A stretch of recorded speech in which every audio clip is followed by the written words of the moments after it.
Welcome back to the Audible Angle. Just Dylan Herbs today, back to the basics. I'm in the hat, of course. That's Dilly. Herbs in the glasses. We're gonna cover a lot of ground today. I'd say a lot of ground, but we're gonna start off with the old juggernaut NFL news cycle. We got a lot of time to think about things, so I'll cover a couple broad topics. And I know we have some listeners that love hearing about college basketball, love hearing about their Badgers. Don't worry, we got plenty of Big Ten basketball, top 25 basketball coming up this episode. Then down the stretch, probably Tuesday air date.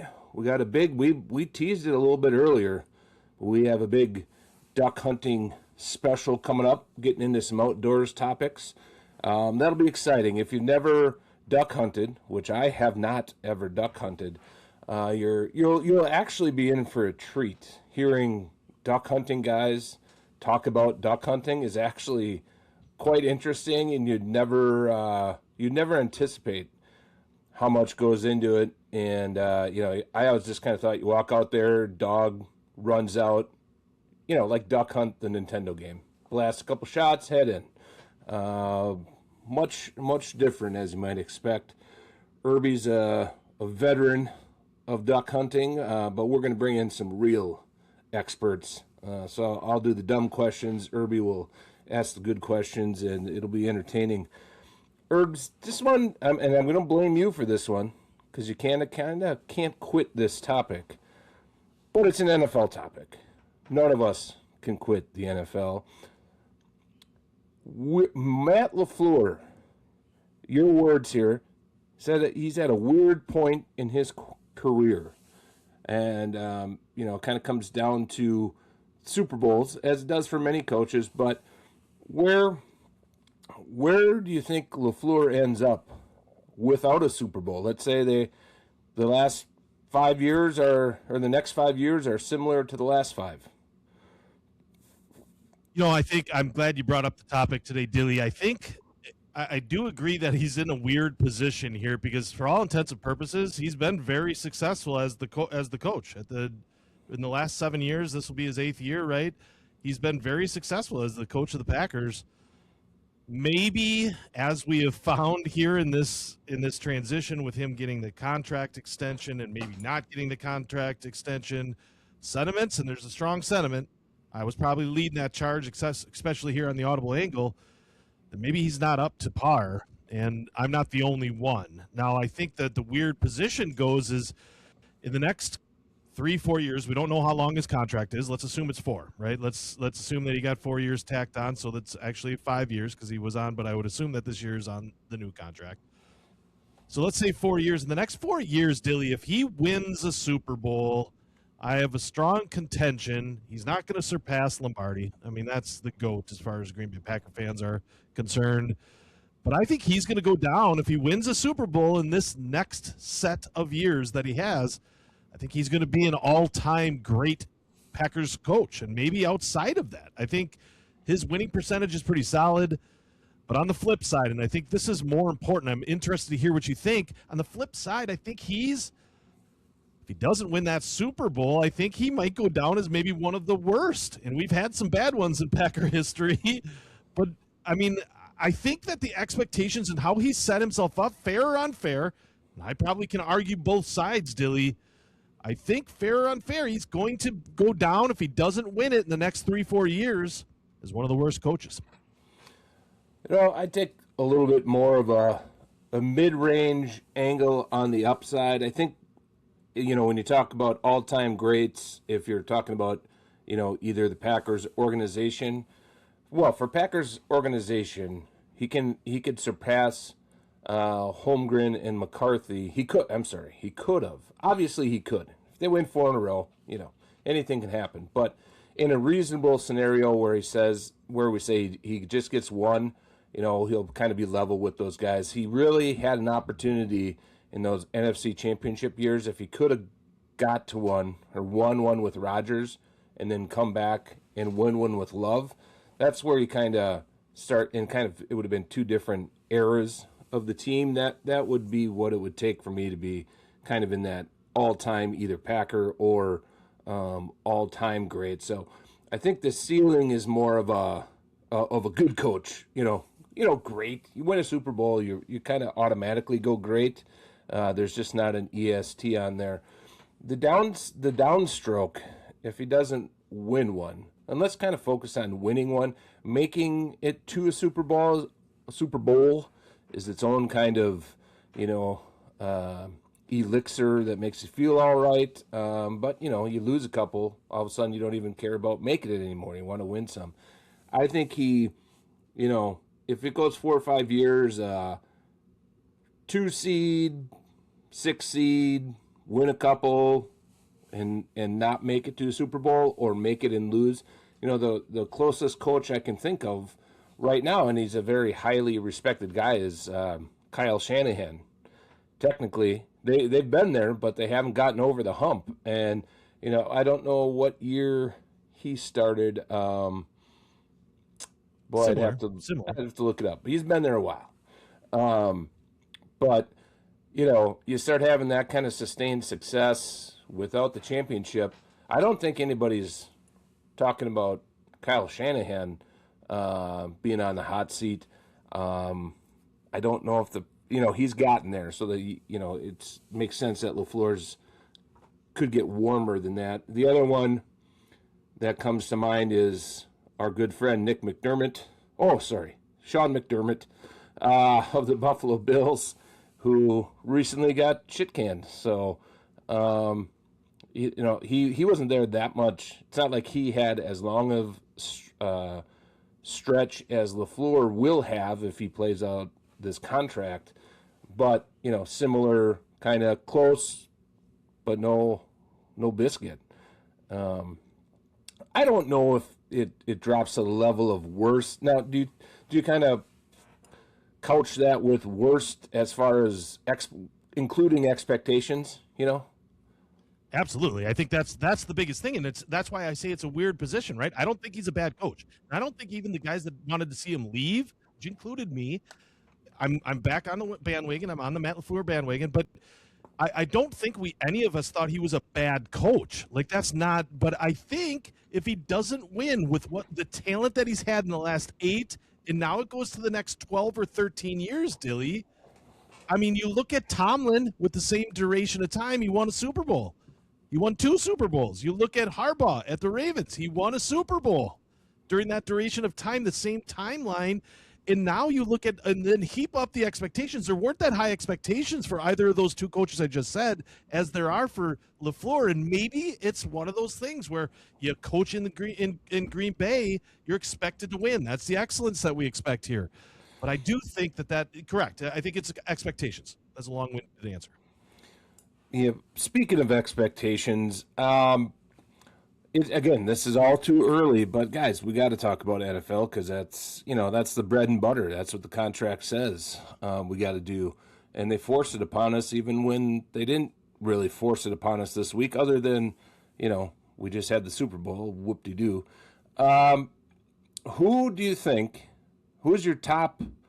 Give me 1 or 2 or 3 candidates as teams for regression next year, or teams to be on the lookout for that maybe feel good. Again, relative as Packer fans who live off of high expectations. So don't take this personally, any fan base out there.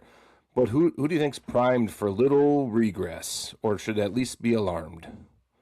I think it's a simple game in that sense, Dilly. I truly believe the team that just played and lost in the Super Bowl is the number 1 on that list.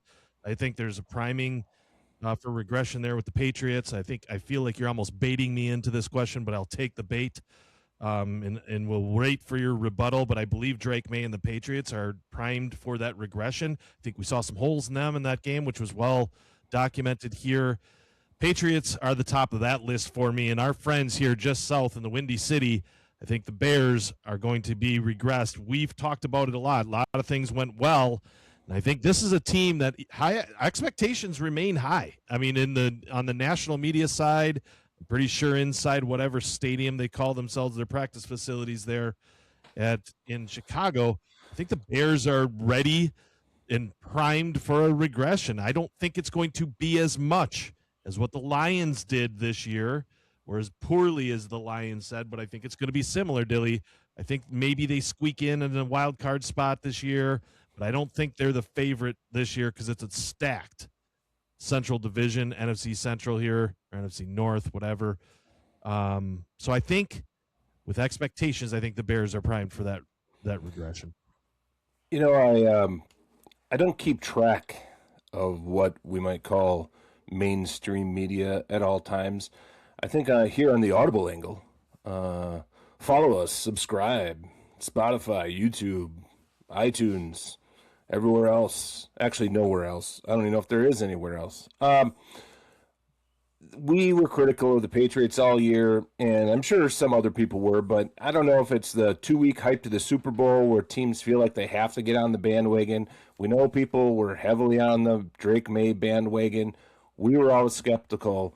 And in the aftermath of the Super Bowl with NFL Network still on in the mornings and some other forms of media, people finally did seem, and again, check us in the comments if we were wrong, and everybody talked about it all year. I don't think they did, but people finally brought up the old last place schedule and the ease operation they had. Now, we never take anything away from those teams because they have to still play their schedule. That's all you can do, and they win those games. It's not like they rolled in at 9-7-1 on the last place schedule and just eked into the playoffs. I know the team that kind of did that, not on a last place schedule though. And so they earned it, but man, it's going to be tougher waters for them to navigate next year. Before I move on to the second team you mentioned, and the Gary Indiana Bears, do you think, we even tried to talk ourselves into, comparing Jackson Smith and Jigba and Stephon Diggs to the Patriots? Diggs seems to have a way of coming and going, being good on teams, disappearing, going somewhere else, popping up. What do you think? Yeah, I mean, let's say they lose Diggs or they get the down, injured, distracted version of Diggs, do they even have enough offensive weapons left? Or, how big of a red flag is that for you, for Drake May and the team's overall success? I think you hit it right on the head before I could even speak. I mean, I think that their weapons in the receiving core is probably their weakness. I think there's some weaknesses on the defensive side of the ball, but they have two good running backs. They can lean on that a bit, but then they become one-dimensional, and I think that puts too much pressure on the Patriots. I think that puts too much pressure, to be honest, on Drake May because he's not ready. He's showed he's not ready, and the offseason isn't going to change that. Maybe the season changes that. Maybe we see a big jump. It wouldn't be unprecedented to see a big jump from Drake May playing well in big games because that's really the jump we need to see. We all know he can make the easy throws, but we don't know if he can make the easy throws or the tough throws in big games. That's where he faltered. It's where he's weak. I don't care, a Patriots fan, that he threw for 295 yards. That doesn't matter. Most of that was on 2 plays to one to Hollins, but I don't know if Hollins is really that guy either. I think I think they don't have the guy. And they don't even have anything like the Packers have, which is like a commit by committee. I don't think they have a committee. You can't name more than 2 wide receivers on the team, can you? I mean, it's just, and I don't know who's their tight end or tight ends. No idea. Well, I had to just verify, as you said that they have guys like Kendrick Bourne. Sorry, can't even say it right. Kayshon Boutte is who I meant to say, and maybe their young receiver that you might want to try to believe in would be Kyle Williams, and they have Hunter Henry at tight end, the long established flash in the pan here and there. He's not a bad tight end, but he disappears lots of times. And of course, like you said, Mac Hollins. These things are not weapons that you are surrounding a good quarterback with. And as we said, even Diggs, he gets credit, I guess, for helping Josh Allen get over the hump, in a similar point in his career and being a reliable go-to guy. But that's years and years ago already, and we've kind of seen him pop up and then fall out of favor with teams many times before. And I think we just tried to convince ourselves he was good. So it'll be interesting to see. Now, I think they do have some cap space in the draft, and boy, this is early because we're not even into free agency yet. But I would say that they have a pretty strong need to bolster the talent on the offensive side of the ball if Drake May is going to realize the potential. I mean, the potential it's real potential, but it's perhaps overblown. Any truth before I get into it? I kind of slid it in there. Any truth to any rumors that the Bears will end up being the Gary, Indiana Bears, and if they build a stadium in Gary, will they have to change their name to the Gary Bears or the Indiana Bears? What do you think? I just had a recent conversation actually down at University of Wisconsin Platteville with a parent of one of my son's teammates, and he basically said the fact that they want to move out there is all cost related. He said essentially his words exactly were that the Bears fans will not follow. Like they won't, most people in Chicago they travel with mass transit. It's going to take people to jump in their cars and drive out to Gary to go to games. He goes, it ain't happening. I mean, people do drive cars in Chicago, don't get me wrong. But he said that that's not ideal. I don't think it's wise. He goes, who does that? And I wanted to list the examples of how many stadiums are not in the actual cities that they represent. There's numerous, especially down in California and such. But they're not called the Santa Clara 49ers, right? So they should be. Yeah. But, I don't know. There is truth to it. I think the powers that be are looking at it because it's cheaper to build there, right, than Chicago. Why play Chicago? Would you build a house in Chicago if you can build it in Schaumburg? Maybe a bad example, but probably would because it may be cheaper downtown. I don't know. But there is credibility. Will it happen? I doubt it. Yeah, the Bears did, everyone benefits when they get a last place schedule, generally speaking, although teams that had to play the Bears this year because they had a last place schedule might not have agreed with that. Not that they were steamrolling anybody, I guess. I think the nature of the NFC North is maybe perhaps the biggest concern for the Chicago Bears. As a Bears fan, if I were one, which I'm not, that would probably be a bigger concern because I'm gonna, be biased towards the Bears and players, and Caleb Williams is going to get better and more consistent, and the offensive line, the Thune, whatever. He's going to maintain the fountain of youth that he's been sipping from, and the line's going to hold up, all these good things. I would still be concerned about, you have to find a way to beat the Packers, Lions, and we've tried to count out the Vikings. That's another team that they're not going to fall off. They didn't make the playoffs, but it'll be interesting to see because fans around here are excited to try to guess what's going to happen at quarterback for them, but they've been competitive through many different versions of that team with KOC at the helm. So there's just no free lunch in the NFC. Would that we could all play an AFC South schedule, NFC South. Yeah, NFC South.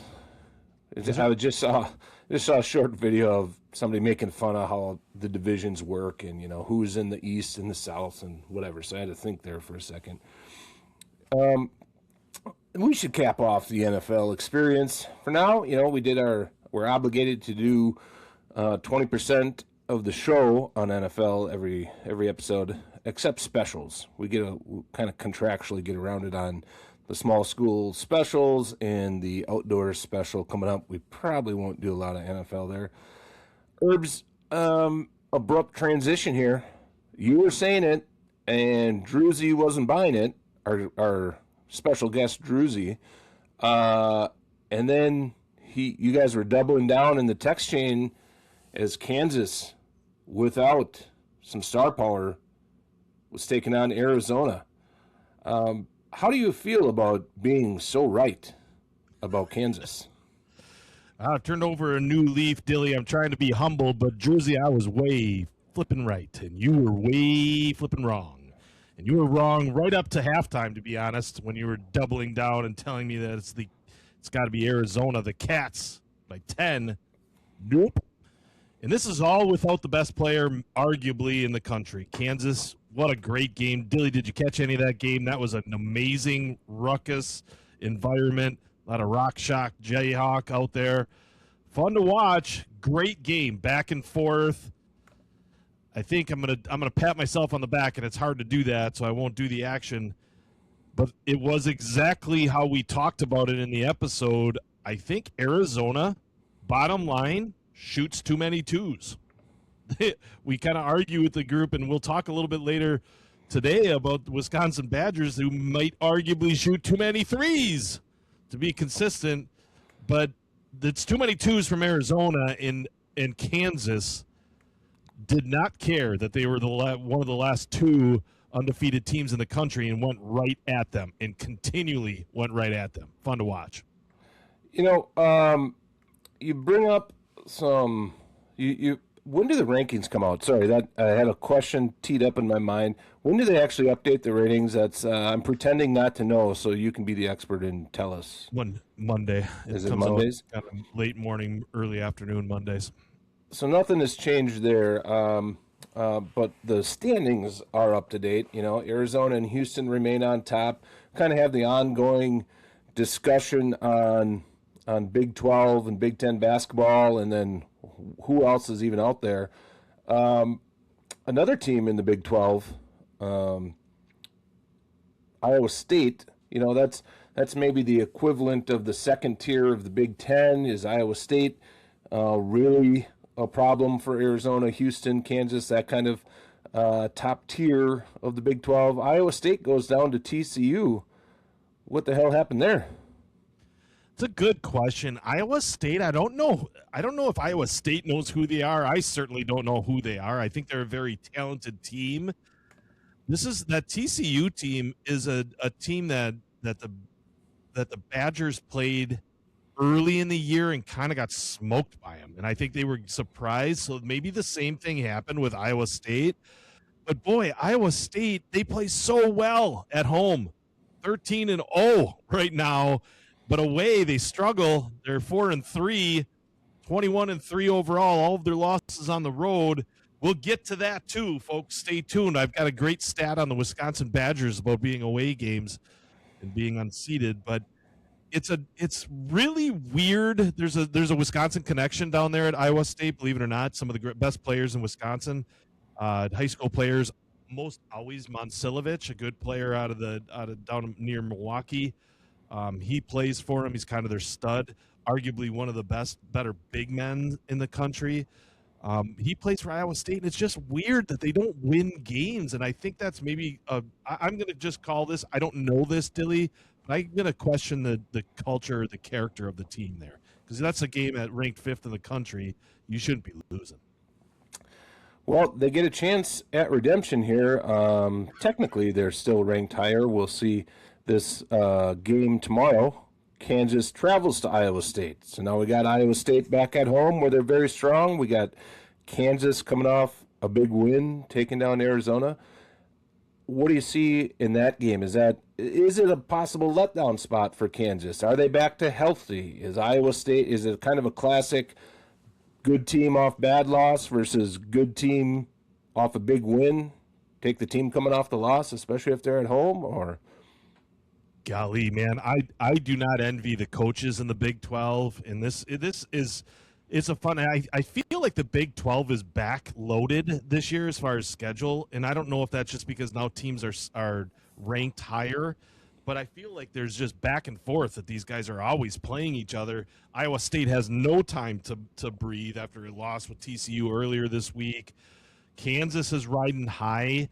I'm going to take Kansas in this game. I'm a big fan of Kansas, Dilly. I mean, come on, you can't argue with they're 11-1 at home. They've won 8 in a row, 4-3 away, so that's a question.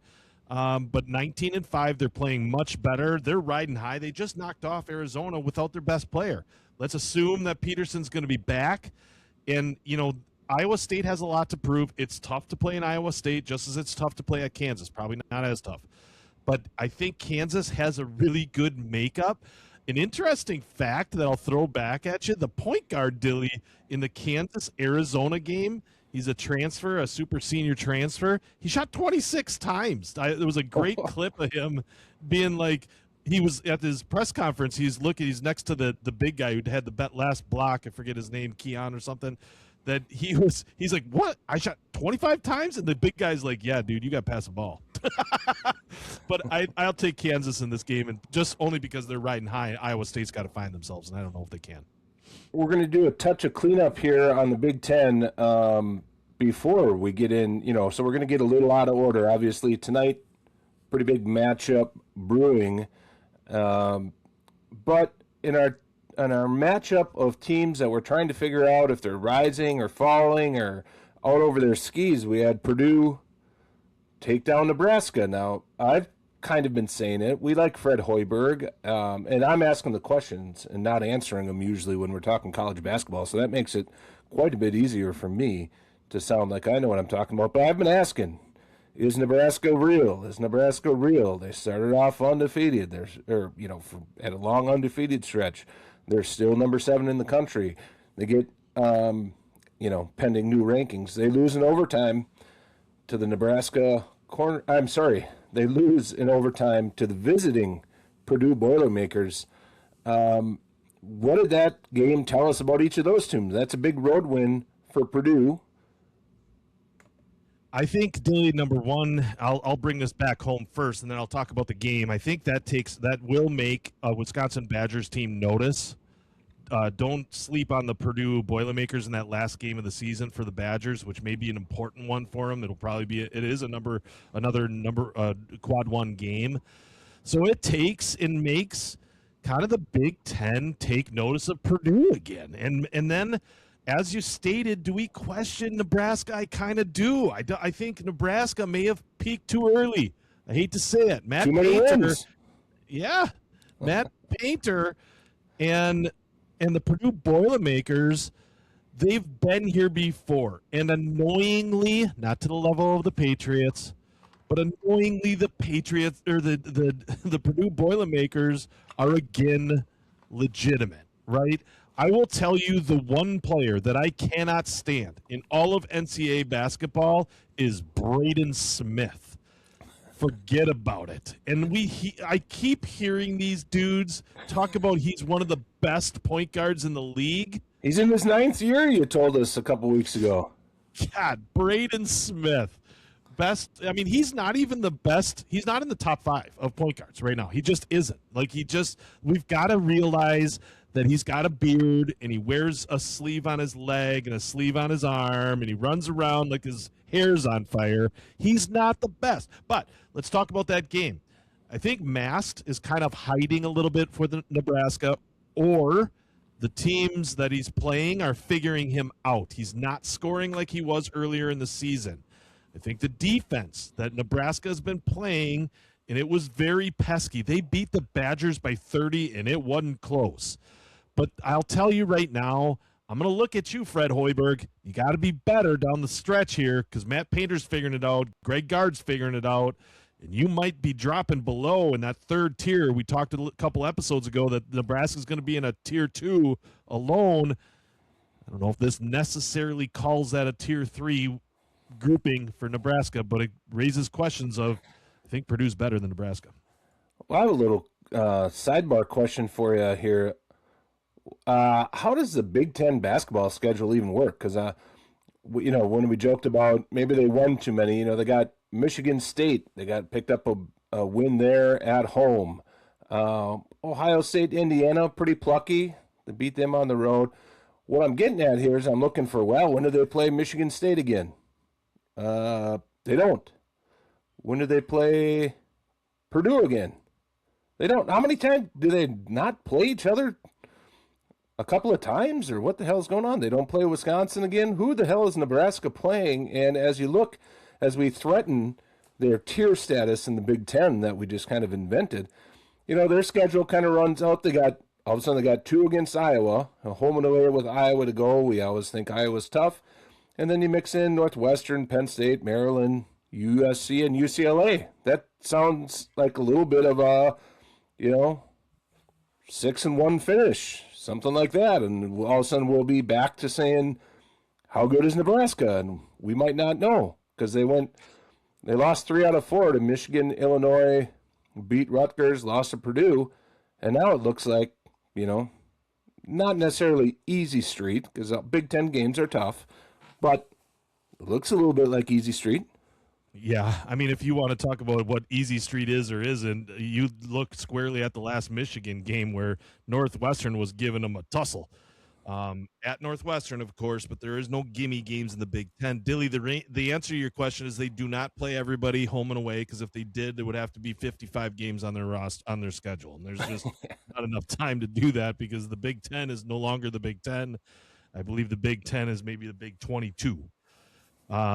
And their Big Ten tournament, I think, starts this year. It starts on a Tuesday. So the Big Ten tournament's probably next week, I believe. It's really not, but it's very early, one of the first ones, because it takes them the full week to get it done. And if you finish in the top 4 in the Big Ten, Dilly, you get a 3-game bye. Like, you play on Thursday, you don't play Tuesday, no, actually it's Monday. I think the games start on Monday. So it's Monday, Tuesday, Wednesday. Then the top 4 seeds play Thursday, Friday, Saturday. Maybe it is Tuesday, so the last game's on a Sunday. But anyway, I have some questions.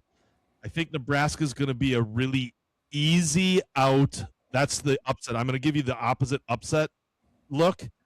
Wherever Nebraska is, which is probably going to be a top 3, top 4 seed, depending on how they finish, probably a top 3 here. I think they're the upset mark when they go against St. Louis or maybe an old Miami of Ohio, who sneaks in as a 10. We have asked the same questions about Purdue throughout the year, and just conversely, Purdue has the same what we'll call tough matchup at Iowa. They got Michigan. They got scrappy Indiana. They got Michigan State, and then they end with Wisconsin. That actually sounds, even though they just beat Nebraska, that sounds more like a team, certainly record-wise, that could tumble out of, what we would say is probably second tier of the Big Ten right now. That could be your tier 3 tumble. Which is where we talked about them being, right? We talked about them being a tier 3 with Wisconsin. And it really matters winning those games. Wisconsin won one out of the 2 that we talked about. We'll talk a little bit deeper about that, but let's see how they finish. It's definitely a different finish than Nebraska. So Nebraska's schedule is a little front heavy. Purdue obviously is back heavy, but don't sleep on him. Matt Painter wins these games, and he's going to grab 2 that you didn't think they should. How many of those big time games are at home? It's hard to play in Lafayette against Purdue. It's not an easy game. That's not an easy venue. The kids feel like they're right on top of you. That stadium is straight up and down. I'm not a Purdue fan. Don't mistake that. I literally hate Braden Smith. I cannot wait when he graduates with his doctorate in whatever he has after 9 years. You mentioned you were able to sneak the Wisconsin Badgers into that conversation. The last time we spoke, came off a little stumble in overtime against Indiana. They go back to overtime this week versus Illinois, and maybe it shouldn't have really got to overtime. Then it got to overtime, and then it was a little shaky. Then they pulled away a little bit, and then it got a little shaky again, but they held on, beat number 8 Illinois. I did watch not all of that game, but a good chunk of the second half and overtime. Some fun moments, a guy Winter grabs a loose ball towards the end. It's always fun to see a hustle play kind of secure the possession. They get by Illinois, so we talked about Wisconsin having a little bit of a softer middle section there, that they picked up most of the wins they needed. One stumble against USC, okay. Then we being you, I don't cheer for the Badgers, but maybe I will this year. Who knows? I'm a softer man than I used to be, in the midsection especially. They stumbled on Indiana, got one back about Illinois, and now let's talk about that Illinois game before we get ahead of ourselves. What do you love? I'll be honest. I'll talk on Illinois side, Dilly. One of those guys that's better than Braden Smith is that freshman from Illinois, the point guard, Keaton Wagler. Dude's a real deal. The only reason that team was in that game against Wisconsin in the second half, that dude dropped down some stone cold shots. Kid's a real deal. Killian Boswell, who was injured in the game, conveniently in my opinion. It was the starting point guard most of the season, but now Keaton Wagler, very impressive, great player. Here's the deal, Dilly. Another example of Wisconsin Badgers making threes and winning basketball games. They shot 44% from the three-point line. They made 16. This team averages 10 threes a game. That's a high average for threes made in a game. They probably shot, I don't know exactly, maybe you can fact check me. I bet you they shot twice that amount. They usually shot 32 threes. Well, you said they made 10, and then they made 44% of them, so my guess is they shot 22 of them-ish. No, they made 16 and shot 44. Oh. So anyway, you're right. So it would be about 34. You're right. Oh, averaging 10, made 16. Yeah, 34. Yeah, got it. So that's, again, they wouldn't be in those games. And tonight, they've got another big matchup, but at the end of the day, I didn't see enough. Again, we still have the same problems. The main guys play well. We've got Nick Boyd made some really good touches. Illinois is going to be a good team. Watch them in the NCAA tournament. They are the tallest team. They're extremely long. They're deep. Tallest team in the NCAA. That team is going to be good, but Wisconsin again proved to themselves, to the country, to the Big Ten, that they're a real deal. They keep winning games on the road, Dilly. Make sure we come back to that because I got a fun stat here. But they're winning big games on the road. And this is an important point because in the NCAA tournament, none of those games are at home. They're used to winning on the road. That's going to be a good thing. The Badgers just have to get there. And I believe they did enough with that win at Illinois to get themselves in the NCAA tournament. Barring disaster, of course, down the stretch, which, is always possible. But, yeah, they need signature wins. Road wins are big. They get Michigan State tonight. A little teaser before Valentine's Day. At home, 8 p.m. on Fox. Are the Badgers better at home? You assume every team is. But is this as big a win if they get it? That's a good question, Dilly. I'm worried about this game, and I'm worried for a reason. I've been high on the Badgers picking off Michigan State tonight because it is at home. I think every Big Ten team plays better at home, but coming from Lansing, going into Madison isn't a long drive. It's not USC driving in, Oregon, whatever, the West Coast teams. But I will tell you that the Badgers at the Kohl Center do not have as big of an advantage, I'll tell you why, as other teams do at their home court. That game, for example, the game at Duke in Cameron Indoor is nutty. Like, they do a great job of putting the student section along the long side of the court. You saw the same thing in Illinois. They've made the change. Smart change. Purdue, down in their home court, not sure what it's called, but they put their students right on top of that hoop, right? They're on that corner, and they're going nuts. Our friends at Wisconsin, in their infinite wisdom, have not made that change. They put the students in a typical point. There is a lot of students there. There is an advantage, not as big of an advantage. I think Michigan State and Izzo always have their teams playing well this time of the year. I like Wisconsin tonight, but I'm afraid, and this is why, Dilly, I'm afraid that a loss tonight against a high-ranked team will keep the Badgers out of the Big Ten and kind of wash that win at Illinois against the 8th-ranked team. So losing, it shouldn't, but I don't trust the pollsters to do the right thing. The Badgers at this point should be, regardless of what happens tonight, they should be in the top 25. They're good enough to do that. I'll give you a reason why after I hear your point on why they should be in the top 25. Well, I don't know if I have a point, if I'm being honest, but I was going to look at Michigan State. You know, they had their loss to Michigan and then the stumble against Minnesota. They also had their last win against Illinois. That was at home. It also went to overtime against Illinois. You know, if we do a little, they call this usually in MMA, UFC fights, they always call it MMA math, where one guy beats another guy. You know, it's more of a one-on-one sport kind of comparison. But, you know, they just intellectually, you'd think they're pretty evenly matched. You know, Wisconsin played Michigan tough. It seems like they're fairly evenly matched, and it is a little odd that Michigan State, even with those two losses, they're still the 10th ranked team in the country, and Wisconsin, with some of their big wins, it would seem it's bordering on a little absurd if they're not ranked in the top 25. Would you agree with that? Is it too many Big Ten teams in the top 25? I mean, what gives? Well, I think it's timely losses. That USC game, if we beat that USC team after we played Michigan and beat them away, I think we were firmly in the top 25, and then we kind of rise during that 5 to 6 game streak that we talked about, that we were beating the teams that we should. And then we did. And then I thought they would get a look or at least get votes, and then they went and lost.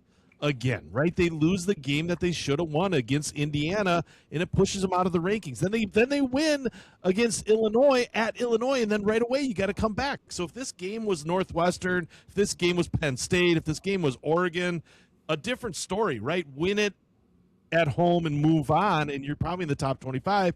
Bad timing for the losses that the Badgers have had. But I'll tell you this, Dilly, here's why I think that the Badgers deserve it. To date, there's been 12 teams that have beat top 10 ranked teams in the country on the road. So 12 total teams that have knocked off top 10 teams on the road.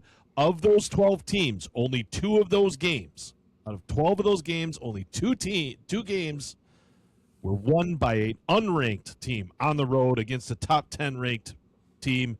And that, my friend, is the Wisconsin Badgers. That counts for something. That is credence to what you just said. They should be a top 25 team. It's a little bit of a travesty. Probably relates back to a softer non-conference schedule. But I don't think Greg Gard knew what he had coming into the year, and they've got a good team. Nick Boyd is surprised. I think there's still room for improvement here. We got to get our off guards shooting and making threes, chipping in 12, 15 points. But I like the Badgers tonight. So officially, it's a Badger victory at the Kohl Center tonight? Yes, sir. You'd still recommend Badger fans watch the game, though? Don't necessarily make other plans, because it's not, or is it guaranteed? Well, I'll be honest. We live in Wisconsin, so if you live in Wisconsin, you go out for dinner, go to a sports pub and grill, if you will. Maybe your favorite one. Maybe yours is the favorite, which is my favorite, Timeout down in Manitowoc, Wisconsin. They've got 35 screens down in Manitowoc. I'm going to take the ride. 30-minute ride down there at the Timeout. Love my friends at the Timeout. One of the best pistachio torts you've ever had. It's worth the drive, Dilly, if you're ever here. Drive down to Timeout. Watch the game while you eat dinner. I think it's going to be a fun game to watch. Maybe have a couple brew pubs, a couple suds, maybe NA. That's what I'm going to go for. But it's worth the watch tonight. And you are literally going to Manitowoc. I am literally going to Manitowoc tonight. Yes, Timeout, Sports Bar and Grill. Great place. We're going to probably get there a little later, so maybe we'll do the first half at another tavern, because you don't want to get there at 6:30, Dilly. It's pretty busy there, so I don't like sitting and waiting. I want a good spot.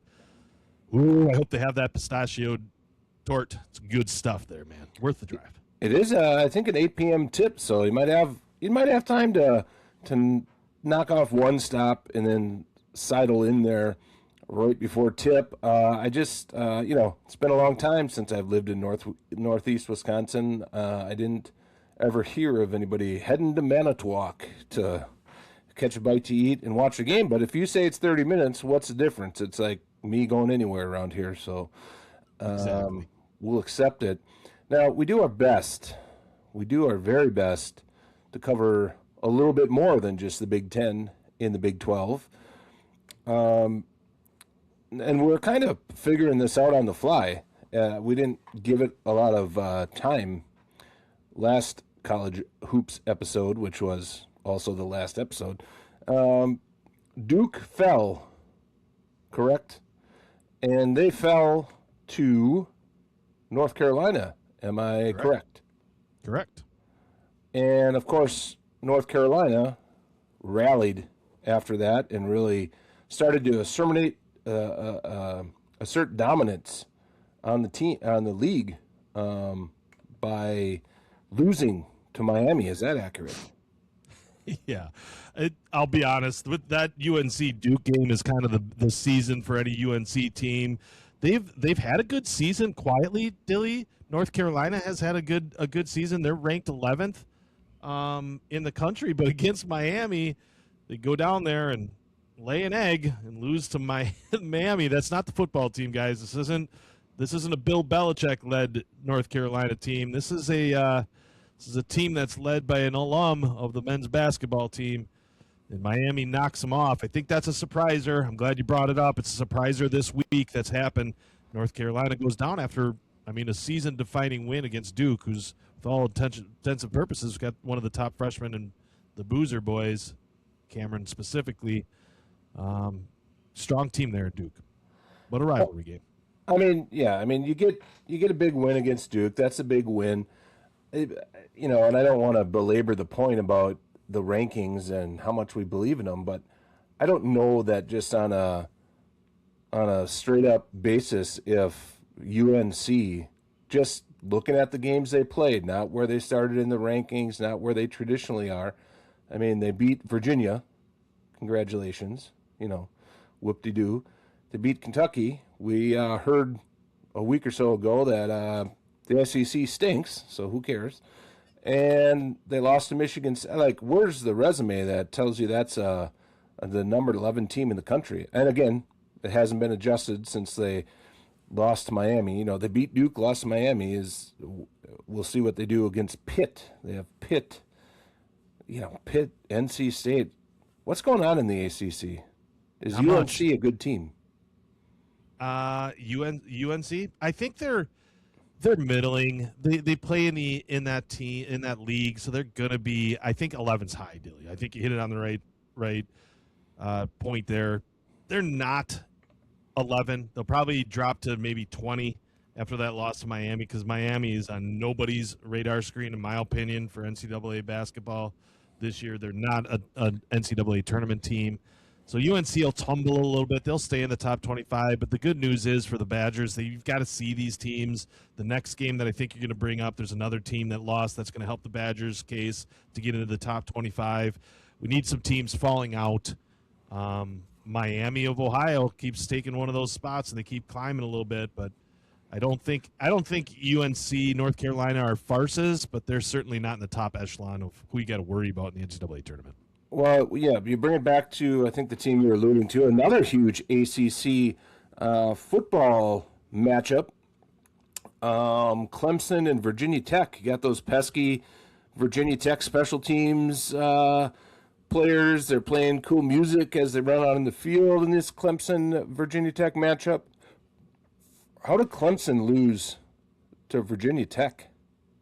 Well, on paper, that looks like a bigger upset than it is. I think Clemson's just a pesky team in the ACC. They're probably in the second or third tier of that group. Actually, I take that back. This year, they're not. They're okay.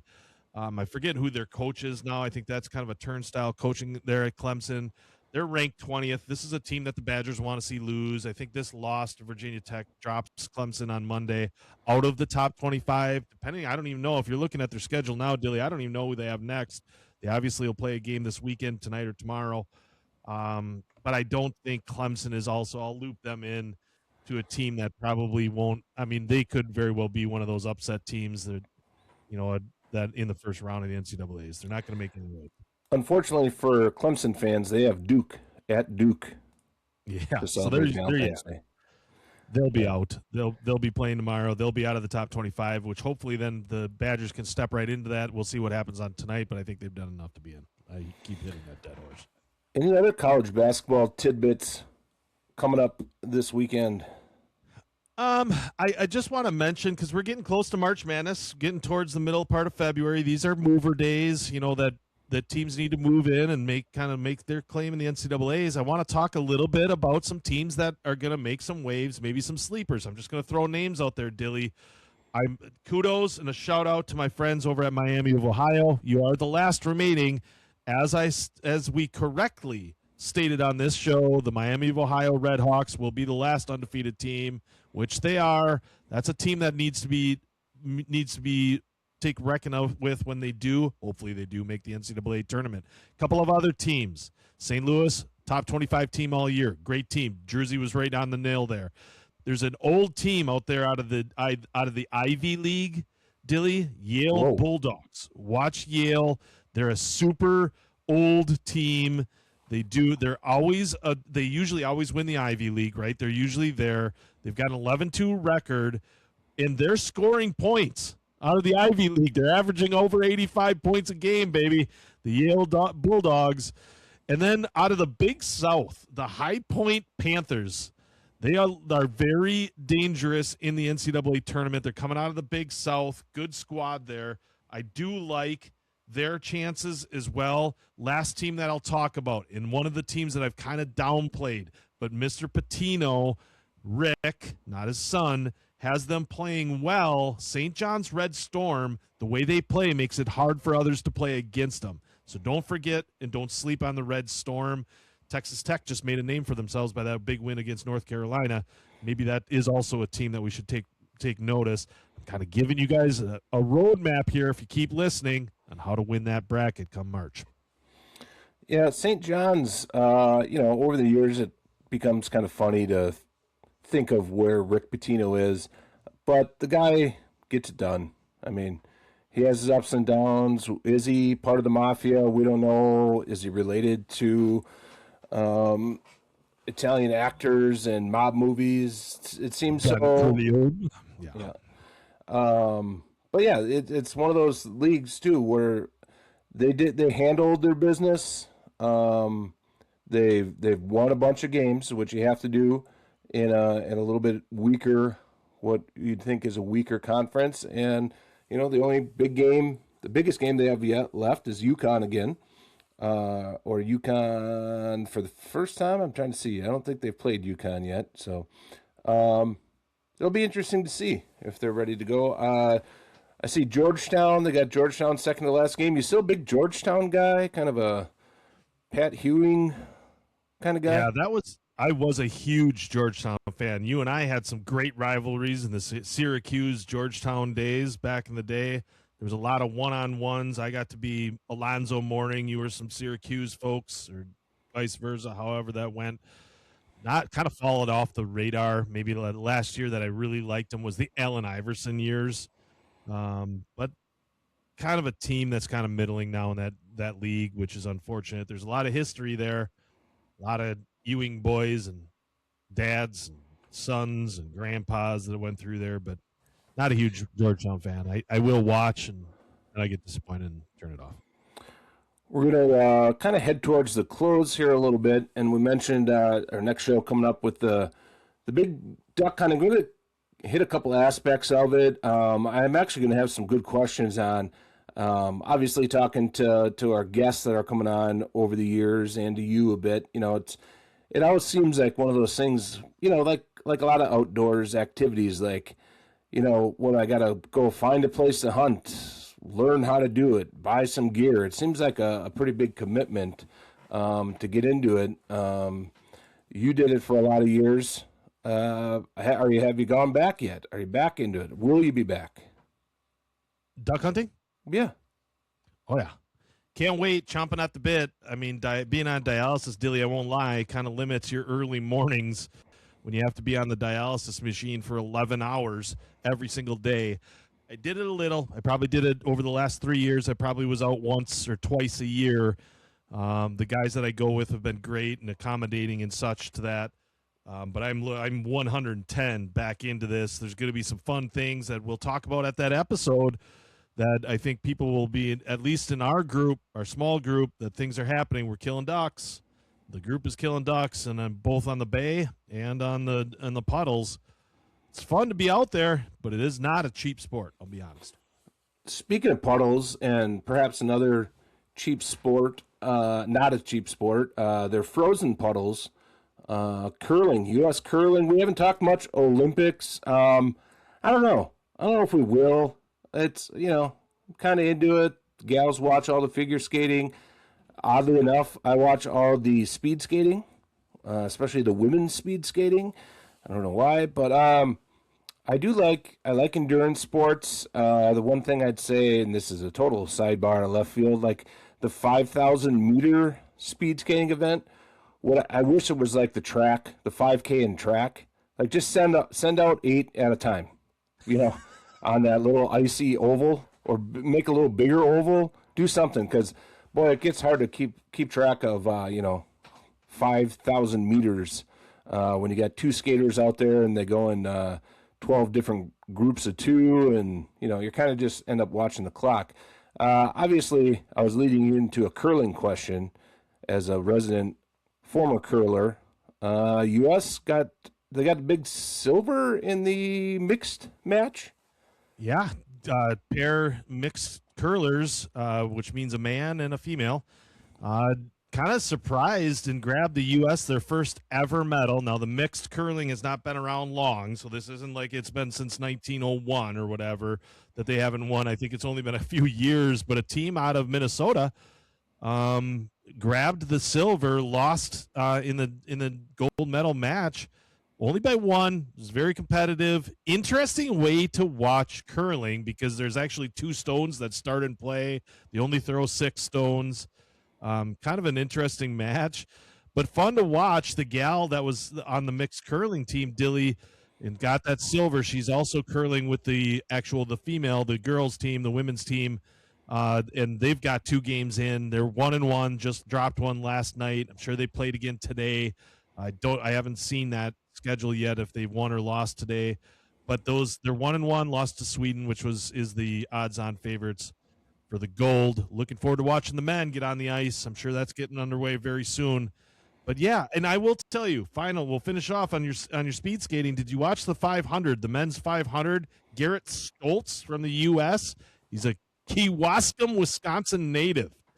Parents had kind of got him into skating on the lake, the frozen lake. They have a lakeside home, and Garrett Stoltz looking to bring some gold to the U.S. I think he could get 4 or 5 gold medals. The guy does the 500, the 1,000, the 1,500. Favorites in all of them. Looking forward to that. I think the last men's one I watched, and this would be kind of a whole nother topic. I used to not like how the Olympics kind of moved to streaming, and you know, it depends, of course, on where it is, but you're watching, you don't know what you're watching, if it's live, if you saw it earlier on the stream. I just go complete stream now, and I don't pay attention to much other than the family watching the figure skating stuff, and even they just stream it when they feel like it, and you just kind of avoid results. However they did it, they've made it, I've gotten better at just avoiding results, and the curling a little bit, I do actually see a little bit pop on, but speed skating, you're not getting any spoilers on that, so I'll probably fire it up later today. Last parting thought, and this is a joke, of course, is it over for our good friend Scotty Scheffler? What the hell is going on? He was, I think he was even in the first round. I don't think there's a cut in this tournament at Pebble Beach, but he dropped a couple today, -3, but he's 11 strokes out of first place. He did make the run last weekend, but man, he looked like a regular dude out there getting bogeys and missing birdie putts. So what you're telling me is the boring winner of Scotty Scheffler's getting more boring because now he's making bogeys like the rest of us jamokes. But I'll tell you right now, man, what a great run he did. I mean, he was 1 stroke off of being in contention in that playoff in the Waste Management last weekend. He kind of came out of nowhere. I don't sleep on Scotty, honestly, until it gets to the last round about halfway through. If he's down by 11 strokes halfway through to making the turn on the last round, then I think he's sunk. Yeah. But until then, he's alive. He's always alive. We're looking forward to watching some of that. And this is, again, further previews. We got a number of coaches coming up, collegiate coaches coming up as we build up towards the World Cup, kind of ramp up our soccer coverage. We kind of joked about it. We got 48 teams to cover, and but we'll start working that in. And then what the hell else? Oh, Masters. We want to cover the Masters. We're definitely going to cover the big golf tournaments. If the NFL gives us a little breathing room here and there, we'll cover golf. And I'll tell you what, folks, some of it might be our own golf games. And if you want to hear true tales, Shakespearean tragedy, and redemption, tune into those episodes. That's going to be big. I once won in my first year in the Edinburgh Men's Golf Association, which might have some featured content on that group. My first year, about the third tournament, I won the Stableford. It was net scoring, of course. Net scoring Stableford D-Flight champion. And, man, if you knew me personally back then, I was sending a picture of those results out, telling everybody, hot damn, man, I'm a golf champion. And you got to live and die in the D-Flight sometimes. And maybe 1 year, could be this year, maybe I'll get in the C-Flight. You'll have to stay tuned. It's exciting stuff. Looking forward. Monday night, Tuesday episode, duck hunting. Then we got the college soccer coaches. Woo! A lot of stuff. Good Big stuff. time stuff. Big follow. We got another college organization to reach out to. Carroll College. Welcome to the X followers list here. Thanks for the follow. We'll be reaching out for whatever content you want to give to us or make available to us. We'll try to help you guys out. Promote that program out there. Audible Angle. Pretty sure we're the only ones covering some of these colleges. Got that right, brother. Pump it up. See ya.